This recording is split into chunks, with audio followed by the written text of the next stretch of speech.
Hi, ಎಲ್ಲರಿಗೂ ನಮಸ್ಕಾರ.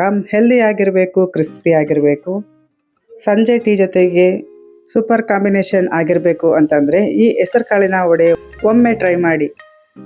ಹೊರಗೆ ಗರಿ ಗರಿ, ಒಳಗೆ ಸಾಫ್ಟ್. ಯಾವುದೇ ರೀತಿಯ ಹಿಟ್ಟು ಬಳಸಿಲ್ಲ. ಪ್ರೋಟೀನ್ ಯುಕ್ತ ತುಂಬ ರುಚಿಕರವಾದ ಸ್ನ್ಯಾಕ್ಸ್ ಇದು. ಮೊದಲಿಗೆ 1 ಬಟ್ಲಷ್ಟು ಹೆಸರು ಕಾಳನ್ನು ತಗೊಂಡು 2 3 ಸರಿ ಚೆನ್ನಾಗಿ ತೊಳೆದು ನೀರು ಹಾಕಿ ಒಂದು 4 ರಿಂದ 5 ಗಂಟೆಗಳ ಕಾಲ ನೆನೆಸಿಡಬೇಕು. ಚೆನ್ನಾಗಿ ನೆಂದಿರುವಂತಹ ಹೆಸರು ಕಾಳನ್ನು ಮಿಕ್ಸಿ ಜಾರಿಗೆ ಸೇರಿಸ್ಕೊಂಡು ಅದರಲ್ಲಿ 1-2 ಚಮಚದಷ್ಟು ಹೆಸರು ಕಾಳನ್ನು ತೆಗೆದಿಟ್ಕೊಂಡು ನೀರು ಹಾಕದೇನೆ ತರಿಯಾಗಿ ರುಬ್ಕೊಂಡ್ಬನ್ನಿ.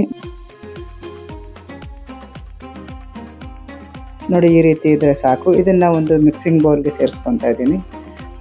ಮತ್ತು ಅದೇ ಮಿಕ್ಸಿಂಗ್ ಜಾರಿಗೆ 1 ಈರುಳ್ಳಿ, ಸ್ವಲ್ಪ ಶುಂಠಿ, 3 ಹಸಿಮೆಣಸಿನಕಾಯಿ, 20 ಕರಿಬೇವಿನ ಎಲೆಗಳನ್ನು ಸೇರಿಸ್ಕೊಂಡು ರುಬ್ಕೊಂಬಂದಿದ್ದೀನಿ.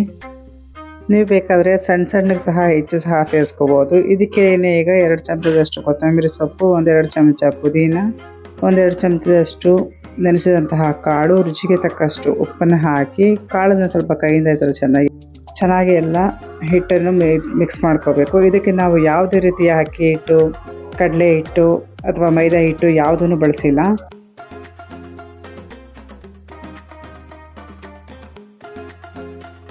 ನಾವು ಯಾವ ಸೈಜ್ ವಡೆ ಮಾಡ್ತೀವೋ ಆ ಸೈಜಿಗೆ ಉಂಡೆಗಳನ್ನು ಕಟ್ಟಿ ಪ್ಲೇಟಿಗೆ ತೆಗೆದಿಟ್ಕೊತಾ ಇದ್ದೀನಿ. ಈ ಥರ ಮಾಡೋದ್ರಿಂದ ವಡೆ ಮಾಡೋದಕ್ಕೆ ತುಂಬ ಈಸಿ ಆಗುತ್ತೆ ಅಂತ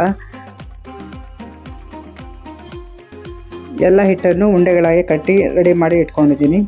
ಈಗ ಎಣ್ಣೆ ಕಾಯಕ್ಕೆ ಇಟ್ಕೊಂಡಿದ್ದೀನಿ. ಎಣ್ಣೆ ಹದವಾಗಿ ಕಾದ ನಂತರ ಒಂದೊಂದೇ ಉಂಡೆಗಳನ್ನು ತಗೊಂಡು ನಮ್ಗೆ ಯಾವ ಶೇಪಲ್ಲಿ ಬೇಕೋ ಆ ಶೇಪ್ನಲ್ಲಿ ವಡೆ ತಟ್ಟಿ ಹಾಕೋಬೋದು. ನಾನು ಮೊದಲಿಗೆ ದೊಡ್ಡದಾಗಿ ವಡೆಗಳನ್ನು ತಟ್ಟಿ ಹಾಕಿ ತೋರಿಸ್ತಾ ಇದ್ದೀನಿ. ಮೀಡಿಯಮ್ ಫ್ಲೇಮ್ನಲ್ಲಿ ಒಂದು ಕಡೆ ಬೆಂದ ನಂತರ ಇನ್ನೊಂದು ಕಡೆ ತಿರುಗಿಸಿ ಚೆನ್ನಾಗಿ ಬೇಯಿಸ್ಕೊಂಡ್ರೆ ವಡೆ ರೆಡಿ ಆಗುತ್ತೆ. ಕೆಲವರಿಗೆ ಕಡಲೆ ಹಿಟ್ಟಿಂದ ಮಾಡಿರುವಂತಹ ಬೋಂಡಾ, ಪಕೋಡ ಅಥವಾ ಕಡಲೆಬೇಳೆ ಅಂತ ಮಾಡಿರುವಂತಹ ವಡೆ ತಿಂದರೆ ಗ್ಯಾಸ್ಟ್ರಿಕ್ ಆಗುತ್ತೆ ಅಂತ ಹೇಳ್ತಾರೆ. ಅಂಥವರು ಈ ವಡೆ ಹೇಳಿ ಮಾಡಿಸಿದಂತಹ ಬೆಸ್ಟ್ ರೆಸಿಪಿ. ಬೇರೆ ಬೋಂಡಾ ಬಜ್ಜಿಗಳೆಲ್ಲ ತುಂಬಾ ಎಣ್ಣೆನೇ ಹೇಳ್ಕೊಳ್ಳುತ್ತೆ, ಆದರೆ ಇದು ಎಣ್ಣೆ ಸಹ ಕಡಿಮೆ ತಗೊಳುತ್ತೆ.